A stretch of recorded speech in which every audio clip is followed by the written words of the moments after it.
Hello दोस्त।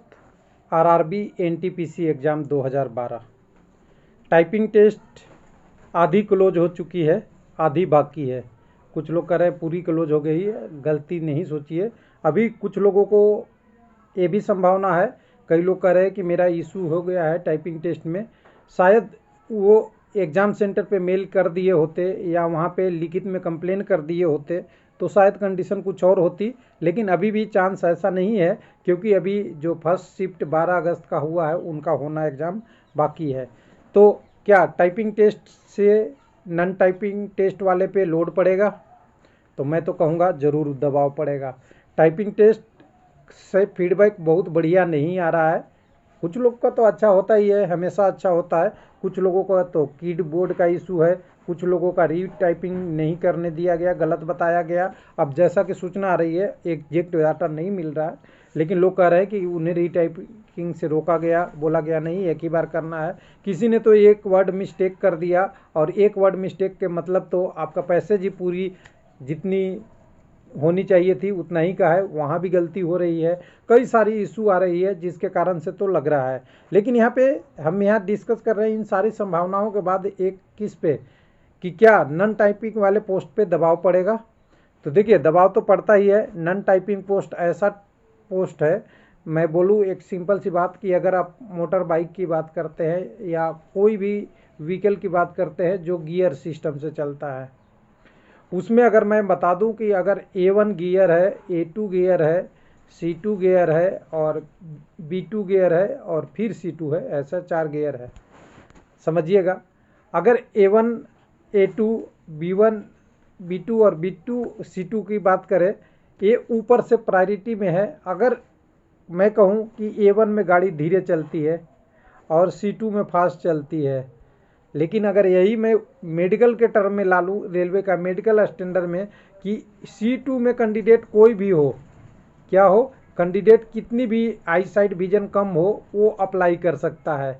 और B2 में वो भी कोई भी अप्लाई कर सकता है जिसका आई साइड C2 से अच्छा हो, और सीधे उसमें A2 में वो अप्लाई कर सकता है जो B2 से और C2 से अच्छा हो, और A में अप्लाई वही कर सकता है जो इन सबों से अच्छा है। हालांकि एनटीपीसी में ऐसा नहीं है, कुछ लोगों की गलतियां हुई है, लेकिन मैं मानता हूं कि ऐसा जिसको नॉलेज है उसे तो पता ही है कि मुझे A2 किस पोस्ट के लिए अप्लाई करना है। तो वैकेंसी टेबल में दोनों चीज़ें अगर देखेंगे तो नॉन टाइपिंग टेस्ट पे मुझे तो दिख रहा है अच्छा खासा दबाव पड़ रहा है।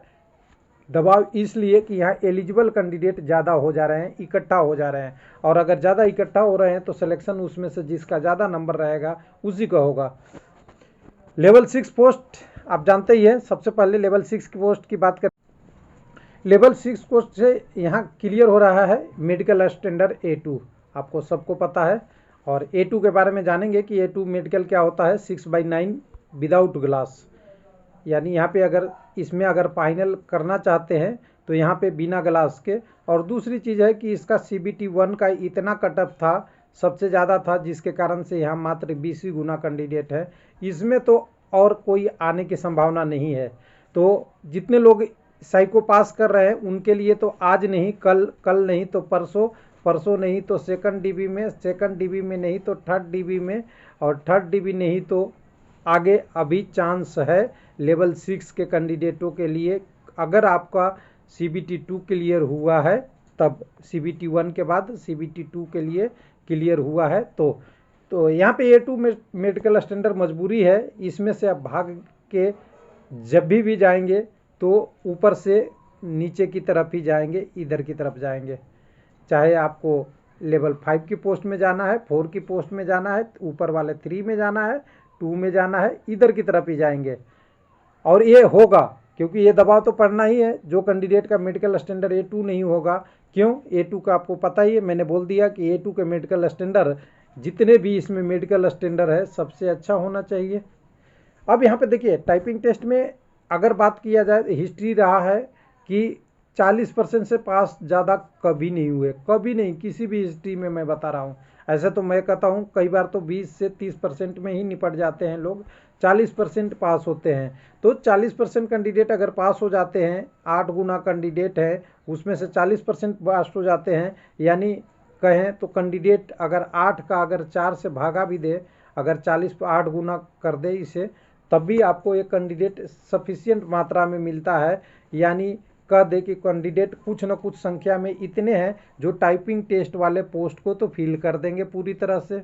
लेकिन जो बच गए कैंडिडेट 60%, यानी मैं बोल दूं कि अगर 100 पोस्ट है, ध्यान से देख लीजिए, 100 पोस्ट है और 100 में से 40 पास हो गए, 60 फेल हो गए, मान लेते हैं, ऐसा कोई ज़रूरी नहीं है। अगर 40 पास हो गए और 40 के लिए पोस्ट तो पता ही है 100 का कितना, 8वां भाग 12 पोस्ट होगा, तभी 40 लोगों को बोला गया है, तभी 100 लोगों को बोला गया है, 12 8 96 कैंडिडेटों को बुलाया गया था, 8 गुना।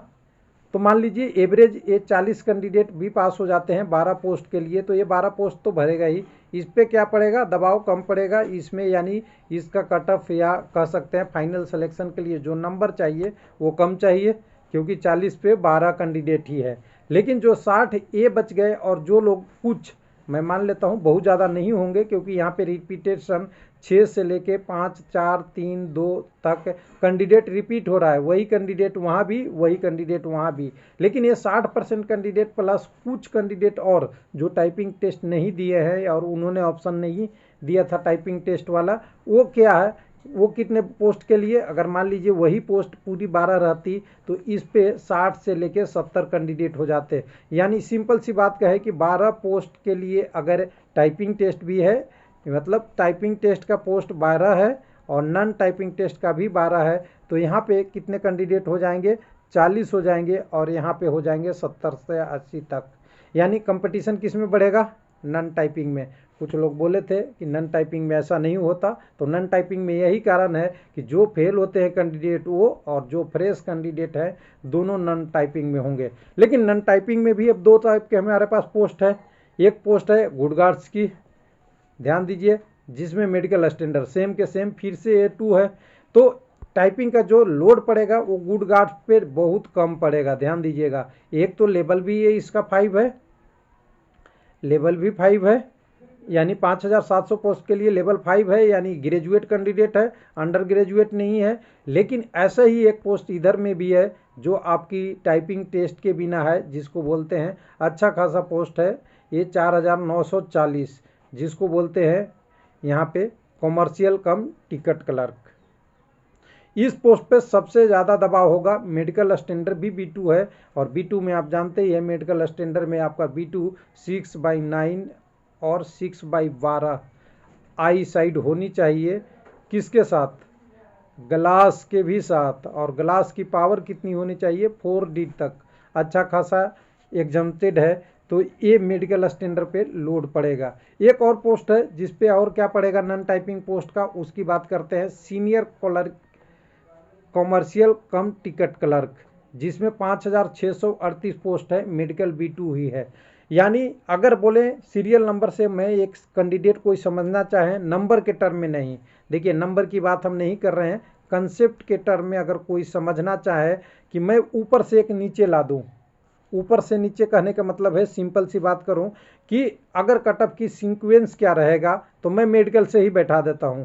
जिसमें मेडिकल असिस्टेंट A2 है और पोस्ट ज़्यादा है, ये देखिए 88 वाले की हम बात नहीं कर सकते, कुछ ये 14 कैंडिडेट C2 में है, इसकी नहीं बात कर सकते, इन सारे मेडिकल की बात करते हैं जो टाइपिंग और ये सब वाला का है, जिसमें 1000 2000 ओवरऑल पूरी RRC और RRB में वैकेंसी उससे ज़्यादा है। तो सबसे कम अगर कटअप जाएगा तो A2 मेडिकल में, ध्यान दीजिएगा। और A2 मेडिकल में पोस्ट कौन कौन से हैं, तो स्टेशन मास्टर, गुड गार्ड्स और ट्रैफिक अप्रेंटिस, ये तीनों पोस्ट को आप जिनको जिनको लिख के लेना है। और कितना कम जाएगा ये नहीं कह सकता हूँ, हो सकता है कम नंबर 1 का जाए, कितना 0.5 का जाए या कुछ जाए, लेकिन इन A2 मेडिकल वाले पोस्ट का कट ऑफ कम जाएगा। एक हो गया। उसके बाद A2 के बाद डायरेक्ट जब यहाँ पे मेडिकल स्टैंडर्ड गिरेगा वो है आपका B2।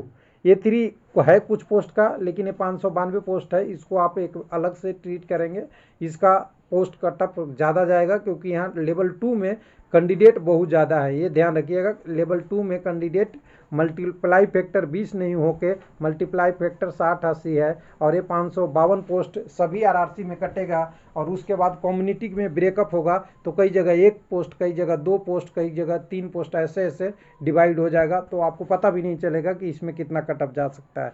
उसके बाद दूसरा आपका मेडिकल स्टैंडर्ड जो गिरेगा, उसके बाद B2 में गिरेगा। B2 कौन कौन से पोस्टों का है यहाँ पे देखिएगा। सीनियर कॉमर्शियल कर्म टाइपिस्ट यहाँ पे। उसके बाद B2 एक है कॉमर्शियल अप्रेंटिस, जिसकी पोस्टों को हम छोड़ देते हैं, इसको नहीं लेते हैं। और उसके बाद आप लेते हैं यहाँ पे कॉमर्शियल कम टिकट क्लर्क।